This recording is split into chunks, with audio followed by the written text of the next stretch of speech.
News 18 के साथ इस वक्त जुड़े हुए डॉक्टर जितेंद्र सिंह। मजीद बात करते हैं। बहुत शुक्रिया डॉक्टर साहब वक्त देने के लिए। सबसे पहले तो बताइए, आज नामांकन हुआ है और आप खुद आए, कैंडिडेट्स के साथ गए, किस तरह का अनुभव रहा?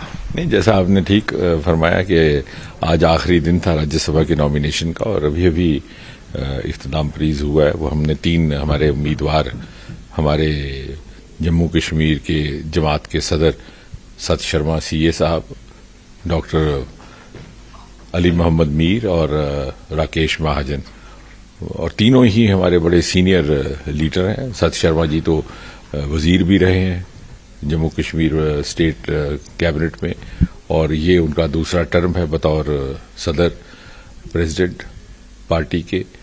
डॉक्टर मोहम्मद अली मीर हमारे मुश्किल वक्त के साथी हैं, बड़े पुराने साथी वादी कश्मीर में जिन्होंने भारतीय जनता पार्टी की खिदमात की, और राकेश महाजन सरहदी इलाके जम्मू पुंछ राजौरी से ताल्लुक रखते हैं।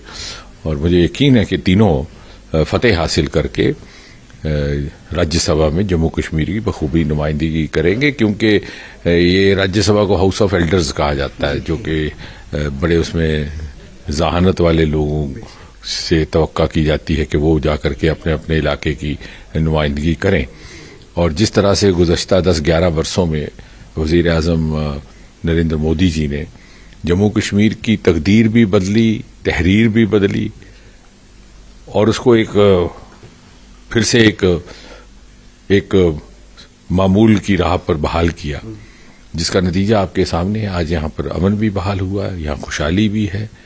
एक ज़माना था जब यहाँ पर दहशतगर्द का बोलबाला था। आज यहाँ पर हमारे बच्चे हर शोबे में नाम रोशन कर रहे हैं, क्योंकि यहाँ पर जहानत है। यहाँ के लोग बच्चे बहुत एस्पिरेशनल हैं, लेकिन उनको शायद मौके ना मिल पाए, कोई नज़र लग गई, 25-30 बरस हमारे ज़ाया चले गए। और इसलिए हमारे भी हक में यही है, हमारा इंटरेस्ट भी इसी में है कि यहाँ से ऐसी नुमाइंदगी दिल्ली जाए, राज्यसभा में जाए, जिससे भारतीय जनता पार्टी के तो हाथ मजबूत हो ही हो, साथ ही साथ वजीर आजम नरेंद्र मोदी की रहनुमाई भी मजबूत हो।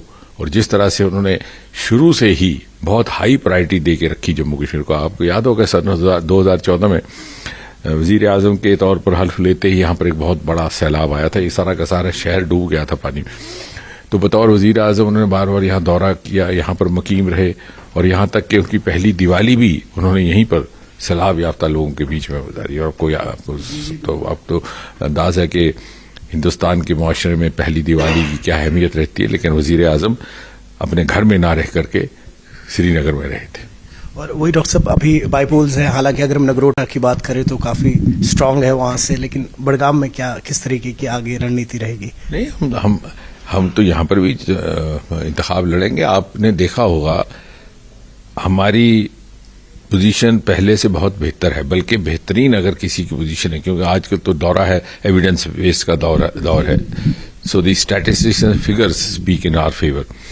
इस मरतबा भी असेंबली का जो इंतखाब हुआ है पिछले बरस, हमारा वोट शेयर जो रूलिंग पार्टी, जो इख्तिदार में पार्टी है, उसकी निस्बतन ज्यादा रहा। लेकिन अब क्या है कि जैसे जमहूरियत में वो अल्लामा इकबाल का शेर है कि जमहूरियत वो तर्ज हुकूमत है कि जिसमें बंदों को गिना जाता है, तोला नहीं जाता।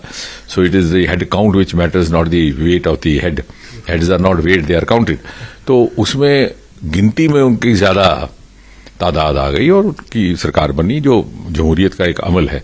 लेकिन अवाम की जो सपोर्ट मुख्तलिफ जमातों को मिली है, उसमें निस्बतन सबसे ज्यादा हमारे हिस्से में सपोर्ट आई है, क्योंकि हमारा हाईएस्ट वोट शेयर रहा। हमने अपना वोट शेयर भी बढ़ाया और कुल मिलाकर भी हाईएस्ट हमारा ही रहा है। और सर आखिरी 2 सवाल लूंगा। पहला तो ये कि कांग्रेस नेशनल कॉन्फ्रेंस है तो अलायंस में और नेशनल अलायंस है, लेकिन पिछले 1 साल में शायद नेशनल कॉन्फ्रेंस ने भी नहीं सोचा था कि उनको इस तरीके का बहुमत मिलेगा। उस दिन से ही कहीं ना कहीं कांग्रेस और नेशनल कॉन्फ्रेंस दोनों अलग पेज पे। भले फिर आप बात कर लीजिए, जब हमारी रियासत हमारा हक के तहत कांग्रेस गई जंतर मंतर, वहाँ एनसी का कोई था नहीं। जब पूछा गया नेशनल कॉन्फ्रेंस में सीएम से, उसने कहा हमें न्योता नहीं मिला। कांग्रेस ने कहा कि शादी दावत तो थी नहीं। तो कहीं ना कहीं अच्छा आप देख लीजिए, सीट भी नहीं दी है कोई, तो उसको लेके नहीं, वैसे तो ये दोनों पार्टियों का आपसी मामला है, उसमें हमें पढ़ने की जरूरत नहीं है, और मैं आमतौर से आउट ऑफ टर्न बात भी नहीं करता, ये उनका मसला है। लेकिन कुल मिलाकर के अगर आप देखें जो जमीन की हकीकत है, अवाम का जो इस वक्त माहौल है पूरे हिंदुस्तान में, शमाल से लेकर के जनूब तक, मगरब से लेकर पश्चिम तक, नॉर्थ ईस्ट तक, भारतीय जनता पार्टी के पैन इंडिया पार्टी उभर करके सामने आई है।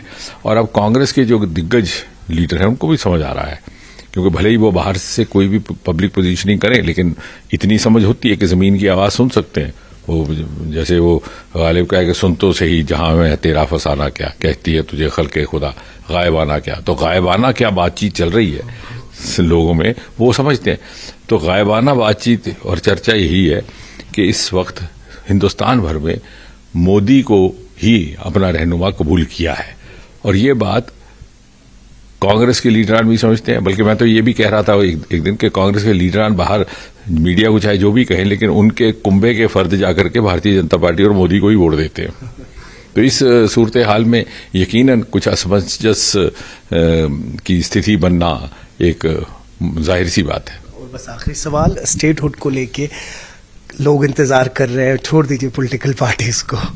नहीं, मैं तो समझता हूं कि उसमें जब हिंदुस्तान के वजीर आजम ने और वजीर दाखिला ने एक मरतबा नहीं कई मरतबा कहा है कि जब मुनासिब हालात होंगे और मुनासिब वक्त पर स्टेटहुड बहाल कर दिया जाएगा, तो मुझे नहीं लगता कि कोई जवाजियत है मेरे कुछ उस बात में जोड़ने की। आखिरी दो सवाल लूंगा। पहला तो ये कि कांग्रेस नेशनल कॉन्फ्रेंस है तो अलायंस में और नेशनल अलायंस है, लेकिन पिछले एक साल में शायद नेशनल कॉन्फ्रेंस ने भी नहीं सोचा था कि उनको इस तरीके का बहुमत मिलेगा। उस दिन से ही कहीं ना कहीं कांग्रेस और नेशनल कॉन्फ्रेंस दोनों अलग पेज पे। भले फिर आप बात कर लीजिए, जब हमारी रियासत हमारा हक के तहत कांग्रेस गई जंतर मंतर, वहाँ एनसी का कोई था नहीं। जब पूछा गया नेशनल कॉन्फ्रेंस में सीएम से, उसने कहा हमें न्योता नहीं मिला। कांग्रेस ने कहा कि शादी दावत तो थी नहीं। तो कहीं ना कहीं अच्छा आप देख लीजिए, सीट भी नहीं दी है कोई, तो उसको लेके नहीं, वैसे तो ये दोनों पार्टियों का आपसी मामला है, उसमें हमें पढ़ने की जरूरत नहीं है और मैं आमतौर से आउट ऑफ टर्न बात भी नहीं करता, ये उनका मसला है। लेकिन कुल मिलाकर के अगर आप देखें जो जमीन की हकीकत है, आवाम का जो इस वक्त माहौल है पूरे हिंदुस्तान में, शमाल से लेकर के जनूब तक, मगरब से लेकर पश्चिम तक, नॉर्थ ईस्ट तक, भारतीय जनता पार्टी के पैन इंडिया पार्टी उभर करके सामने आई है। और अब कांग्रेस के जो दिग्गज लीडर हैं उनको भी समझ आ रहा है, क्योंकि भले ही वो बाहर से कोई भी पब्लिक पोजीशनिंग करें, लेकिन इतनी समझ होती है कि जमीन की आवाज सुन सकते हैं। वो जैसे वो गालिब कहे कि सुन तो सही जहां में तेरा फसाना क्या, कहती है तुझे खल्के खुदा गायबाना क्या। तो गायबाना क्या बातचीत चल रही है लोगों में, वो समझते हैं।